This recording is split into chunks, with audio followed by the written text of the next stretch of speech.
Whenever you're using a poncho, you know, to make a shelter, you have to understand that it has a hood, all right? And you need to close that hood off to really make it watertight so that you don't get rained on. So when you're going from, you know, using this as a poncho as it's designed, you know, to keep you dry, to using it as a shelter, you need to actually rig the hood in such a way that it no longer allows, you know, you don't have that big hole where your head would go. All right, so the way that I do that is very simple. I just take the actual lanyard that's on there.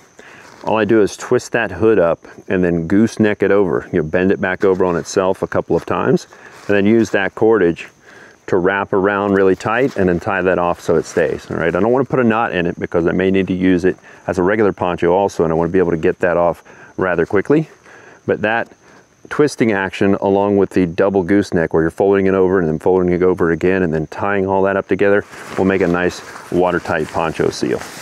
Otherwise it goes up basically like any other tarp would. You know, you just created a tarp, all right? So once you have that,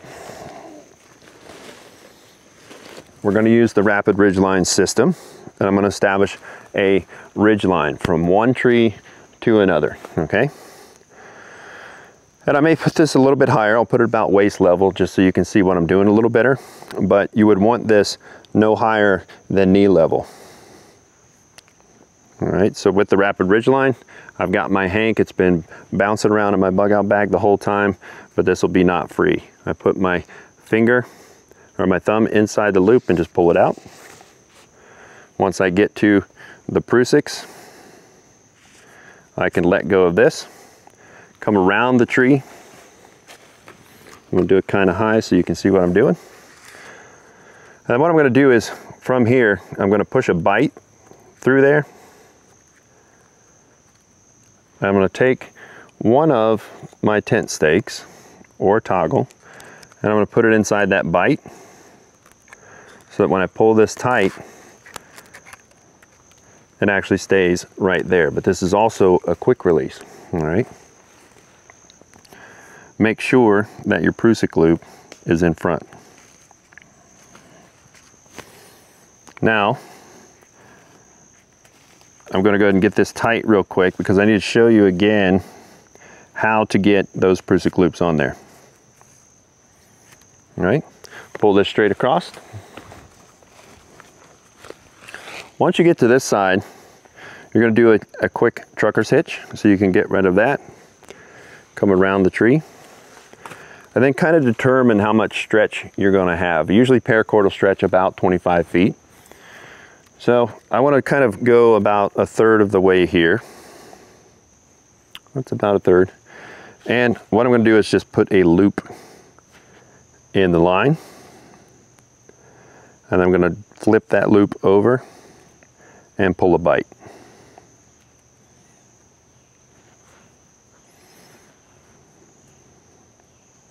So just like we started the bowline, except we just tighten it down. All right, so we have a fixed loop. And if you have another preference for a fixed loop that you want to use, you could do that. You could do a number of different loops here. That's just an overhand slip. That gives me a fixed loop. I'm going to come around the tree.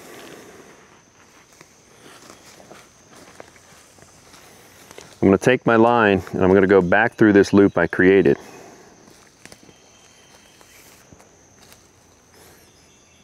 Got caught up right there.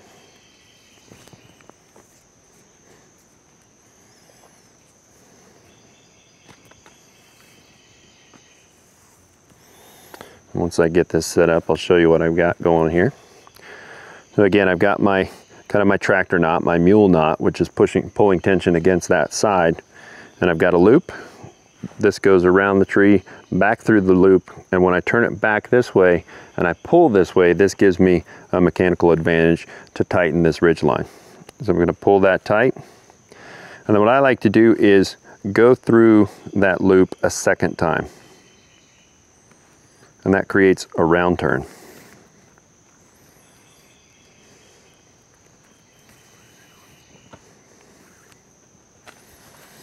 I've gone through that loop a second time.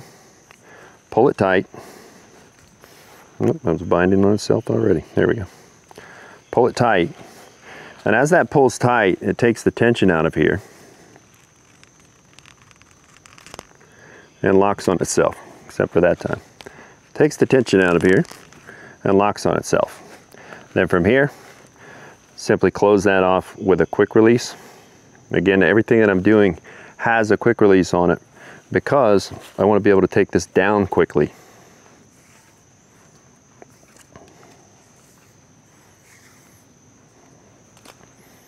So that half hitch, that kind of locking half hitch on a bite right there, secures this to there. And this is quite a bit higher than you normally want it, but I wanted you to be able to see the knots. Take the excess, get it out of your way.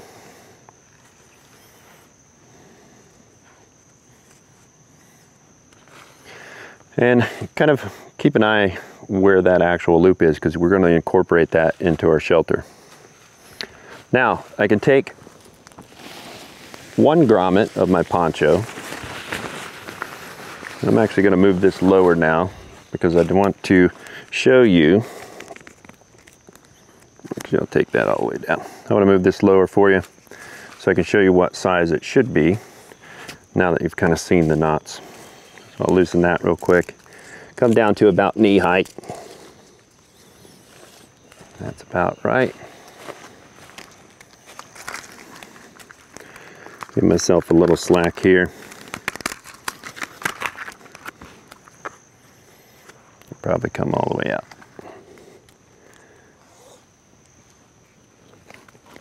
Come down to about knee height. Put my quick release back in. Push that right against the tree. There we go. And I'll tighten this back up.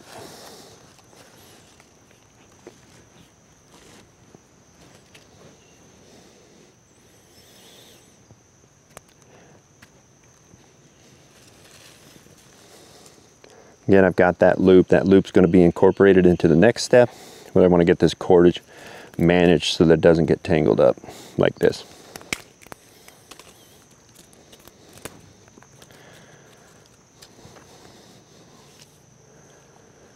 There we go. I take my poncho over the top of that ridge line. You could also do it to where the poncho's underneath. If you're concerned about water running down the line and getting inside your shelter, then you could put it completely underneath so it just runs down the line and drips on the top. But I just haven't seen or had enough of an issue by putting it directly over it to worry about it. Now this loop that was formed by that quick release is going to be incorporated into the shelter, because this first grommet, this middle grommet here, I'm going to place that bite right through that grommet. Then I'm going to take a second stake, go through that, and then this excess I'm actually going to pull down until that's tight and holds it and locks it in place.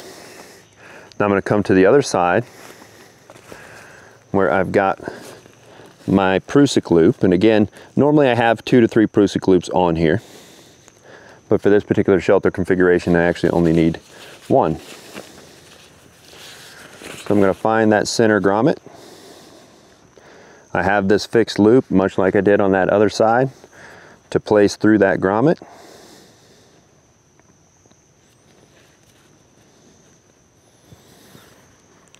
Take another tent stake, run it through that loop. And now for this one, because it's a Prusik knot, this Prusik knot is designed to slide along this ridge line and lock. So I'm going to pull this tight, and it locks right there. And that keeps it nice and tight. Now all I have to do is stake out the 4 corners with my remaining stakes, and we will be straight. I'm actually going to switch out this one with a good wooden toggle to hold it in place, because I need one more tent stake. Any of these toggled locations, like here, here, or here, you can just use the stick, but if you have the stakes, it's convenient, especially when you're setting it up. I'll pull these corners out, and I've looped some bank line right through the corners, and those are just a lark's head, just like you tied a simple prusik, just went through one time, but this is a lark's head because it only has 2 parallel wraps and the cross locking bar. I'll pull one corner tight, stake it into the ground.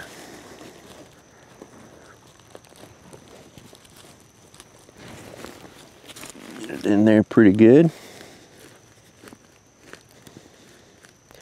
Then we're going to go to the opposing corner.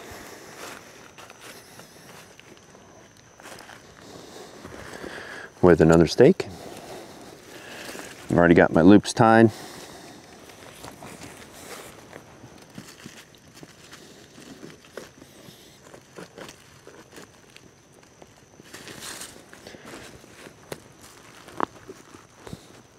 A couple of rocks here in Arkansas. Then I'll stake off the other 2 here.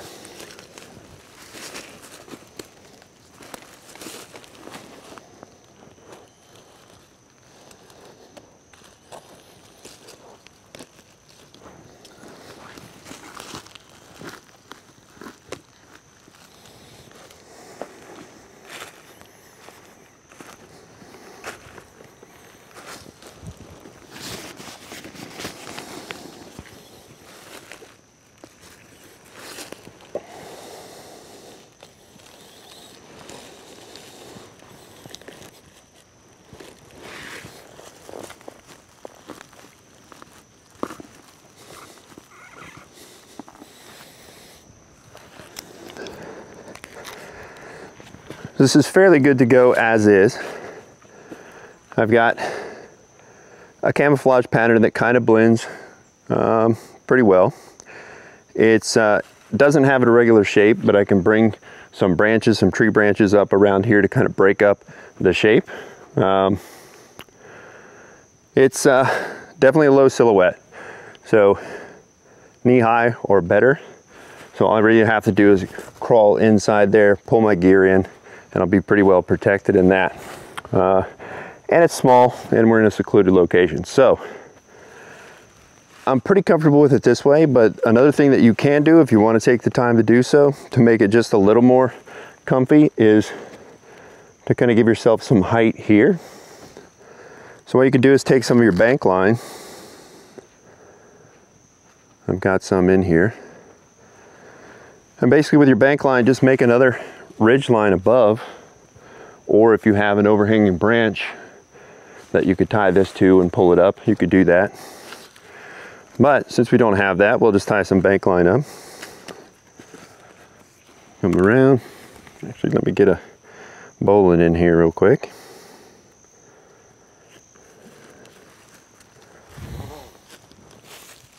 Find me a toggle. That's a pretty big toggle.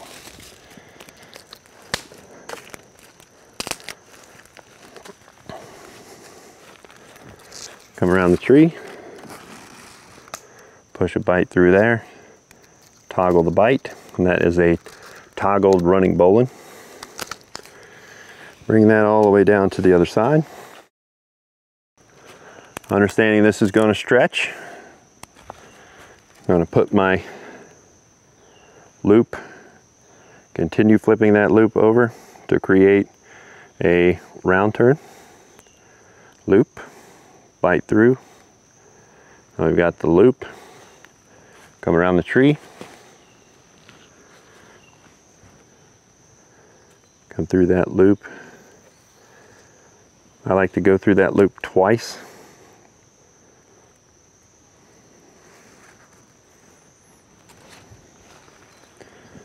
Pull some tension on that. That's going to tighten this line up nicely.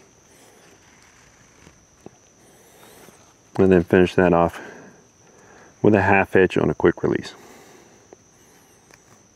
to hold it.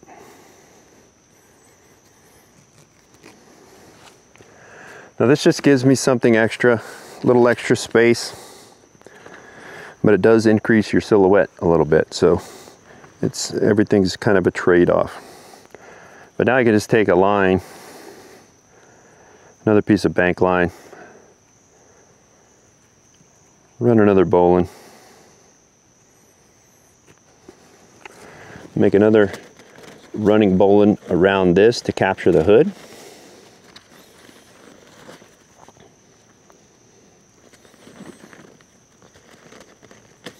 And then I can use that. There we go. And you can tie a prusik up here if you want. You can tie any knot you want, really, so long as it holds that tension for you.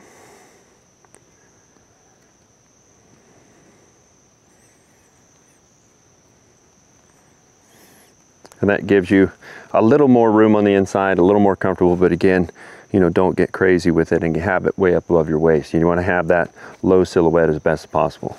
All right, so from there, the only thing I would do to this otherwise is, you know, drag some deadfall, some tree branches, some foliage around the area and kind of cover that up and kind of break up that shape so that I can keep to the bliss principle as best I can. All right, blend with the surroundings, low silhouette, irregular shape, small and secluded. That's what I'm looking for a shelter if I have to set one up.